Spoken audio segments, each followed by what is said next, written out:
So, again, it fits. It works.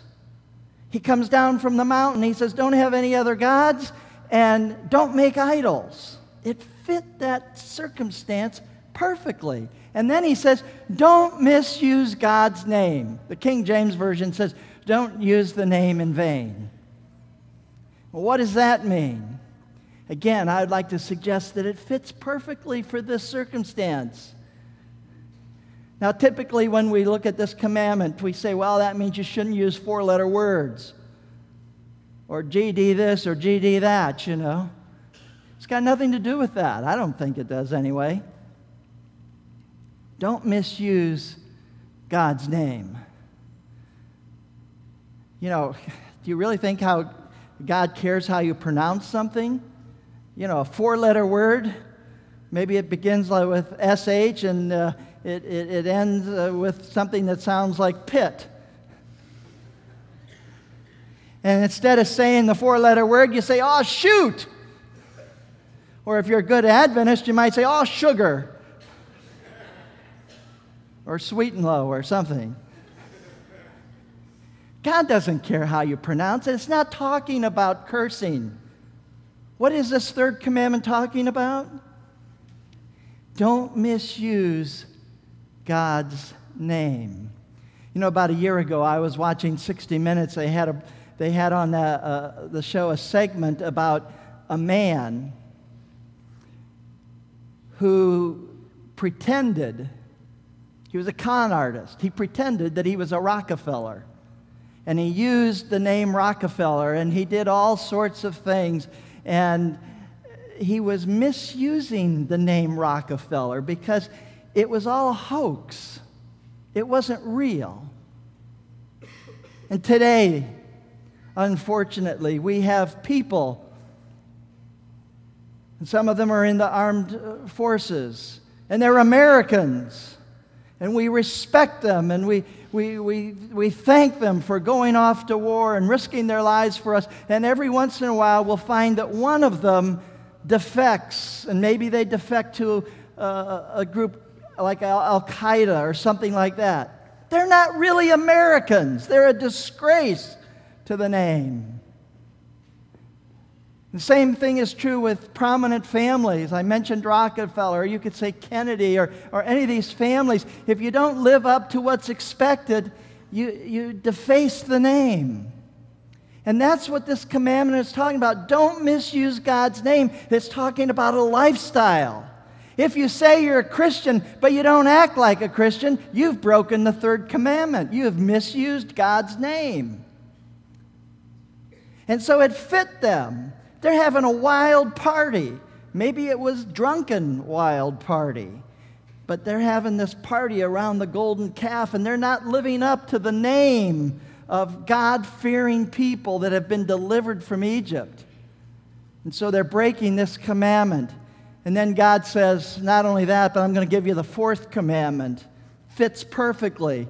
Those people had been in Egypt. They were brick makers. They had spent 7 days a week, often 14 to 16 hours a day, making bricks.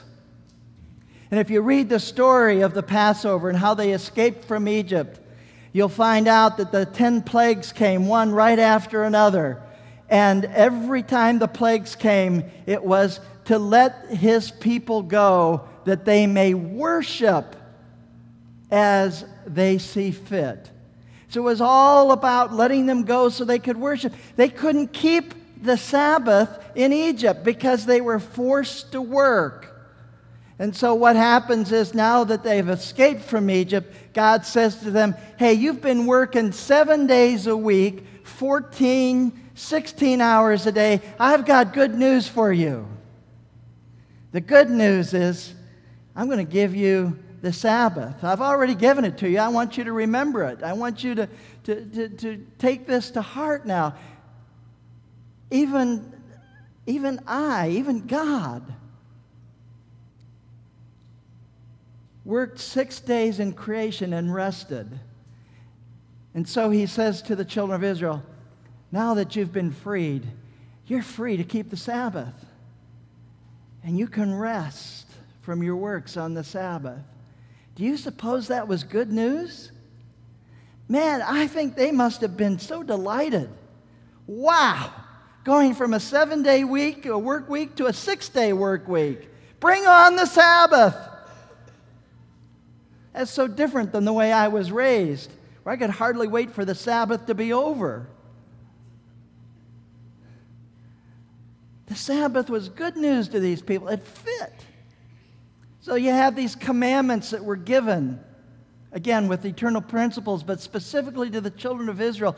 It fit. And he says, not only that, but I am the Lord your God who brought you out of Egypt. That's the first part of the 10 Commandments that everybody forgets. The first part of the 10 Commandments says, I brought you out of Egypt, therefore you will have no other gods before me.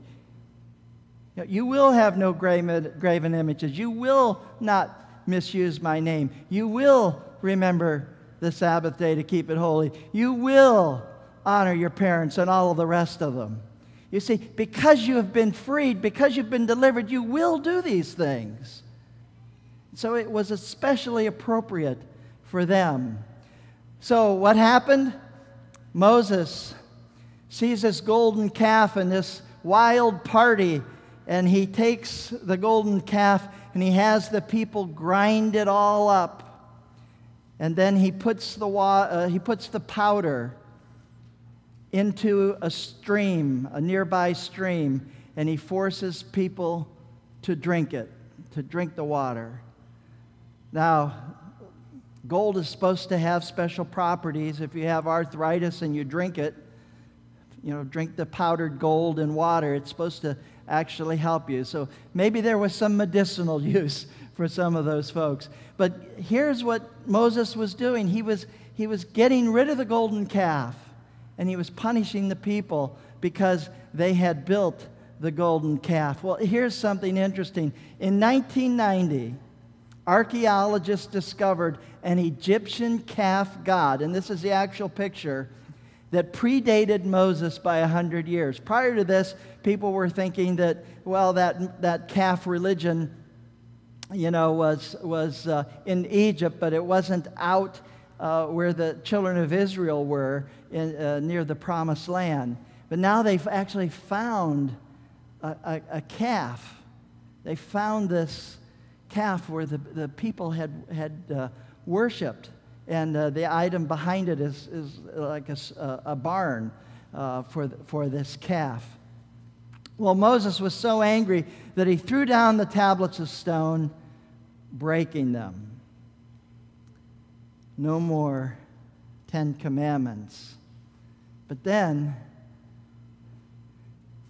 the story really gets interesting. There's such good news here. I don't want you to miss it. God says, I'm going to give you the 10 Commandments again. He calls Moses up to the top of the mountain a second time. And while he's up there, Moses asks God, he says, I would like to see your glory. And God said, well, I'll show you my glory. But, if anyone sees God, they cannot live because God's glory is so bright.